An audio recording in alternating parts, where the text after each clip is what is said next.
தமிழக அரசியல் மற்றும் திரையுலகை உலுக்கி வரும் நடிகர் விஜயின் விவாகரத்து விவகாரத்தில் தற்பொழுது புதிய சட்ட ரீதியான கேள்விகள் எழுந்துள்ளன. கடந்த பிப்ரவரி 24 அன்று விஜயின் மனைவி சங்கீதா சிறப்பு திருமண சட்டத்தின் கீழ், அதாவது ஸ்பெஷல் மேரேஜ் ஆக்டின் கீழ் மாவட்ட உரிமையியல் நீதிமன்றத்தில் மனு ஒன்றை தாக்கல் செய்திருந்தார். இந்த வழக்கின் தீவிரத்தன்மை கருதி அது தற்பொழுது குடும்ப நல நீதிமன்றத்துக்கு மாற்றப்பட்டது. இந்த விவகாரத்தில் அனைவரையும் ஆச்சரியத்தில் ஆழ்த்தியது நீதிமன்ற நடைமுறைகள் அல்ல, மாறாக அந்த வழக்கின் மிக ரகசியமான அபிடவிட் எனப்படும் வாக்குமூல நகல் எப்படி பொதுவெளியில் கசிந்தது என்பதுதான். வழக்கமாக திரையுலக பிரபலங்களின் குடும்ப பிரச்சனைகள் நீதிமன்ற படிக்கட்டுகளை மிதிப்பது இது முதல் முறை கிடையாது. இதற்கு முன்னதாக தனுஷ், ரவிமோகன், ஜிவி பிரகாஷ் போன்ற முன்னணி நட்சத்திரங்களின் விவாகரத்து விவகாரங்கள் நீதிமன்றம் வரை சென்றன.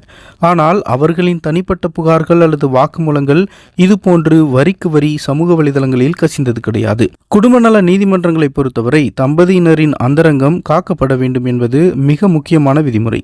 அப்படி இருக்கையில் விஜயின் வழக்கில் மட்டும் இவ்வளவு விரிவான குற்றச்சாட்டுகள் அடங்கிய ஆவணங்கள் வெளியானது எப்படி என்ற கேள்வி வலுத்துள்ளது. இது திட்டமிட்டு யாரோ ஒரு தரப்பால் கசியவிடப்பட்டதா அல்லது நீதிமன்ற நடைமுறையில் ஏற்பட்ட குளறுபடியா என்ற சந்தேகம் எழுந்துள்ளது. 2026 சட்டமன்ற தேர்தலை ஒட்டி விஜய் அரசியல் களத்தில் விஸ்வரூபம் எடுத்துள்ள நிலையில் அவரது அரசியல் எதிரிகள் யாரேனும் இதன் பின்னணியில் இருக்கின்றார்களா என்ற கோணத்திலும் அவரது ரசிகர்கள் விவாதித்து வருகின்றனர்.